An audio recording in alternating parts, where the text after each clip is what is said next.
Bonjour Emmanuel Grégoire. Bonjour. Dans un communiqué hier, Emmanuel Macron a écarté la nomination d'un gouvernement du nouveau Front populaire au nom, dit-il, de la stabilité institutionnelle. Exit donc votre candidate, Lucie Castet. En même temps, c'était prévisible. Tous les partis, tous les autres partis s'opposaient totalement à cette nomination. Oui, ok, mais c'est le communiqué de la présidence de la République, il est inconséquent et il est grave sur le plan démocratique. D'abord, que le président de la République s'autorise d'un communiqué très sec à écarter la plus grande coalition arrivée très nettement en tête, est d'abord un bras d'honneur lancé aux Françaises et aux Français. Deuxième chose, ce n'est pas par oukase, à l'heure où tout le monde dit il faut s'ouvrir, discuter, etc. Ce n'est pas par oukase et par ostracisme. D'une certaine manière, beaucoup des députés qui aujourd'hui se prononcent contre le nouveau Front populaire n'ont été élus que grâce aux électeurs du nouveau Front populaire au deuxième tour. Et le principe de ce Front républicain, il était bon quand il s'agissait de leur permettre d'être élus. Et désormais, on assiste à une forme de front anti-républicain. Là où avant c'était tout sauf le RN, maintenant c'est tout sauf le NFP. Oui, mais est-ce qu'il n'y a pas eu aussi une erreur dans votre camp ? C'est-à-dire quand on entend Jean-Luc Mélenchon qui martèle, c'est le programme du nouveau Front populaire, rien que le programme, est-ce que vous n'avez pas manqué de subtilité ? Alors, vous parlez de coalition. Qu'il arrive à Jean-Luc Mélenchon de manquer de subtilité, d'oukase. c'est une évidence et je la partage et je ne m'intéresse pas à ce que dit Jean-Luc Mélenchon. C'est une personnalité politique importante, on ne va pas le nier, mais il n'était pas le candidat, en l'occurrence la candidate, pour être nommé à Matignon. Il a même fait un geste d'ouverture dont il n'a pas l'habitude, en proposant de se retirer, permettant de démasquer d'une certaine manière le mensonge, qui était de dire non à un gouvernement NFP avec des ministres insoumis, mais enfin c'est quand même non, même s'il n'y a pas de ministre insoumis. C'est non au programme, parce que Emmanuel Macron souhaite tisser plutôt une plateforme commune qui est des pas vers les uns et vers les autres. C'est exactement ça. Il souhaite revisiter les résultats des élections législatives en fonction de ce qu'il arrange. Et son communiqué, il est grave. Il est grave sur le plan juridique et politique. Pourquoi ? Parce que ce n'est pas au président de la République de se mêler du sujet des coalitions parlementaires. C'est précisément pour cela qu'il y a des élections législatives. Et on ne refait pas une majorité à sa sauce, y compris quand elle est contraire à ce qui a été exprimé par les Français. Deuxième chose, il y a beaucoup d'inconséquences parce qu'il est mensonger. Sur quoi ? Il est mensonger notamment sur le fait de dire que c'est tout le programme, rien que le programme. Les députés... ça, pour le coup, on ne peut pas lui donner tort. C'est faux. Si, on peut lui donner tort. Encore une fois, les Insoumis n'ont cessé de dire ça. C'est faux. Les Insoumis, c'est Jean-Luc Mélenchon qui l'a exprimé le soir du deuxième tour, mais depuis, de nombreux signes d'ouverture ont été donnés. Lesquels ? Pour une simple raison, c'est que les programme, députés du nouveau Front populaire et Lucie Castet, qui avait été choisie pour être notre candidate pour le poste de Première ministre, avaient dit plusieurs fois, ils ne sont pas idiots, savent que s'ils ne s'ouvrent pas, s'ils ne discutent pas, et nous étions assurés d'avoir une motion de censure. Et précisément, c'est l'inverse qui a été dit. Nous avons dit, nous avons des fondamentaux qui sont ceux du nouveau Front populaire qui ont été validés l'abrogation, par les électeurs. De la retraite, plusieurs sujets. Les SMIC à 1600 exactement, euros. c'est compliqué de les aborder tous, mais c'est un plan pour les services publics, pour le pouvoir d'achat, pour l'abrogation de la réforme des retraites. Je le redis, l'abrogation de la loi asile-immigration sur notamment tout ce qui... Oui, donc elles étaient où les concessions en fait, sur le programme ? C'est qu'aucune de ces mesures, à part celle de portée réglementaire, ne pouvait être faite par le nouveau Front populaire seul. Il aurait fallu discuter. Mais il n'y avait pas consensus. Mais il n'y a jamais consensus, c'est le principe de la discussion. En tout cas, il est dit dedans que nous n'étions pas ouverts à la discussion. C'est faux parce que nous avons dit exactement le contraire, et c'est faux parce que nous savions que si nous n'étions pas ouverts, eh bien, les conditions d'une motion de censure étaient assurées. Et si nous voulons agir, c'est pas pour 15 jours, c'est pour essayer de s'installer dans la durée. Donc, qu'est-ce qui va se passer maintenant ? Le chef de l'État veut relancer une seconde série de consultations. Il peut se passer deux choses. Est-ce que clairement, le nouveau Front populaire avait fait savoir avant même le communiqué, eh bien, qu'il ne retournerait pas à l'Élysée, sauf pour parler du gouvernement Castet. Est-ce que les socialistes pourraient accepter cette invitation du gouvernement d'Emmanuel Macron ? Je ne crois pas qu'il serait sain de l'accepter parce que ce n'est pas au président de la République de dicter à la gauche la façon dont elle doit agir. Première chose. La deuxième chose, qu'est-ce qui va se passer ?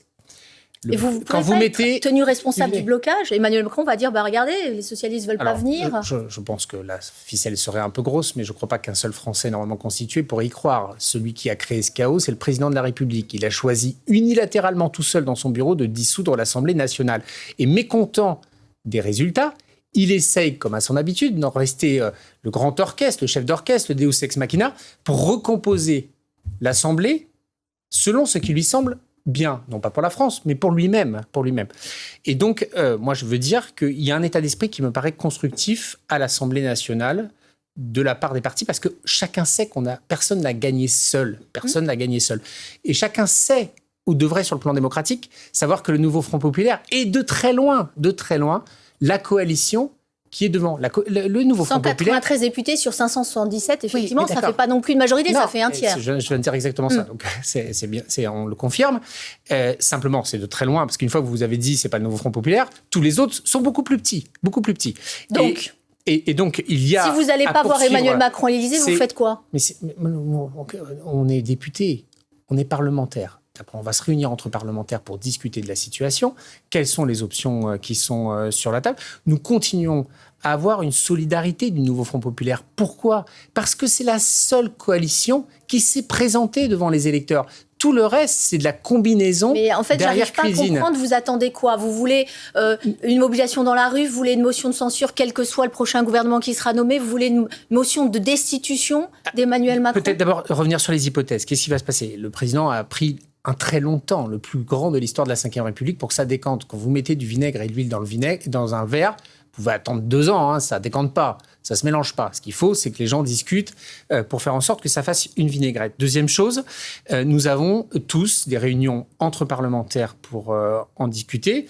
Je voudrais dire 2-3 choses claires. La première, c'est que je n'adhère pas à l'idée de la France insoumise d'une destitution du président de la République. Elle est fantasque sur le plan juridique et condamnable, je trouve, sur le plan politique, parce que les termes de l'article 68 de la Constitution ne sont pas justifiés dans ces circonstances. Et c'est politiquement que nous devrons combattre. Et nous avons pour cela différentes voies. La première, c'est la motion de censure que nous pourrions être amenés à déposer contre tout autre gouvernement que celui qui serait... Tout autre gouvernement. Bernard Cazeneuve, imaginons Premier ministre à Matignon, vous mettez une motion de censure. Bernard Cazeneuve est une personnalité pour laquelle j'ai une immense admiration. Il a été Premier ministre de François Hollande, et donc je me sens comptable de l'action qu'il a menée comme socialiste, avec les nuances que je peux avoir évidemment sur des sujets. Mais c'est une personnalité immense. Mais Bernard Cazeneuve est un homme intelligent. Bernard Cazeneuve, je pense, n'acceptera pas d'être nommé par le président. On fait toujours, on travaille sur des hypothèses de nom, comme si c'est Macron qui décidait et que les gens étaient forcés à accepter. La réalité, c'est que les gens, ils ont une analyse politique. Je suis persuadé qu'aujourd'hui, beaucoup de gens sains d'esprit refuseraient le poste de Premier ministre. Didier Migaud, Pierre Moscovici, ce sont des... Ils viennent de chez vous. Ce sont des noms... Ils ont vécu une vie depuis. Mais par ailleurs, ce sont des gens qui sont incontestablement qualifiés. Mais vous mettriez quand même une motion de censure.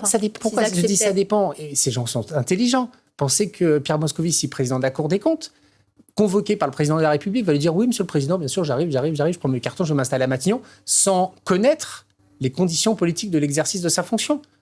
Outre le plaisir de franchir le perron du 57 rue de Varennes, c'est à peu près l'assurance d'aller au crash. Donc, ce sont des gens qui ont de l'intelligence. Si tout cela dit non, est-ce que vous soutenez ce que dit le député socialiste Philippe Brun, qui en appelle à un gouvernement technique, c'est-à-dire un gouvernement soutenu par personne, donc censuré par personne, avec un accord à minima sur 5-6 points ? Ça peut être une option de sortie. Elle n'est pas très glorieuse pour la démocratie française, mais ça peut être une option de sortie. C'est un gouvernement gestionnaire qui, pied à pied, engagera des projets qu'ils devront discuter avec les groupes. Ça me paraîtrait au moins beaucoup plus sain dans le respect du résultat des urnes, qu'une hypothèse où on choisirait quelqu'un d'un camp politique qui a perdu. Et donc, on va en discuter tous ensemble, mais incontestablement, la situation est difficile. Je pense que le président doit accepter à la fois le résultat des urnes, mais aussi psychologiquement, de ne plus être le maître du jeu en matière de construction parlementaire, en matière d'ordre du jour, en matière d'orientation politique. Il a perdu. Il n'est pas le seul à avoir perdu et personne ne peut prétendre avoir gagné tout seul et être en situation de gouverner. Mais il doit laisser au Parlement les initiatives pour proposer un chemin de gouvernance pour la France dans l'avenir. Parce que ce qui va se passer si ce n'est pas le cas, oui, si c'est pas le cas, c'est le pays va être bloqué, il va être condamné à l'immobilisme, il va être condamné de plus en plus aux postures visant à refuser tout, y compris pour ne pas prendre de risques vis-à-vis de ses électeurs, pour ne pas prendre de risques vis-à-vis de l'avenir. C'est un temps utile perdu pour notre pays. C'est une immense instabilité. Je vais vous donner 2 exemples. Il y a une crise agricole majeure qui se profile. On sait que la situation était déjà très compliquée pour des raisons climatiques et d'autres facteurs au plan du marché mondial. La situation de nos agriculteurs est tragique pour un certain nombre de secteurs. comment est-ce possible qu'il n'ait pas un interlocuteur au ministère pour permettre de discuter Si vous ne rendez pas d'aide, l'Élysée, etc. ça ne va pas non plus faire avancer les choses. Si vous voulez, on s'est fait insulter par communiqué hier soir. Peut-être attendre un peu avant d'accepter d'être convoqué, si vous voulez. C'est aussi un état d'esprit. Donc vous ne dites pas non tout à fait. Vous ne fermez pas tout à fait la porte. Non, je ne ferme jamais la porte à rien. On ne va pas bloquer la France pour 1000 ans. Le sujet, c'est que, ça doit rester dans le cadre du nouveau Front populaire, parce que c'est celui sur lequel nous avons une légitimité démocratique et pour lequel nous avons été élus. Et deuxièmement, il faut toujours avoir un esprit d'ouverture, parce que chacun a compris que c'était la condition pour qu'on arrive à trouver la solution. Merci beaucoup, Emmanuel Grégoire. Bonne journée à vous. Bonne journée.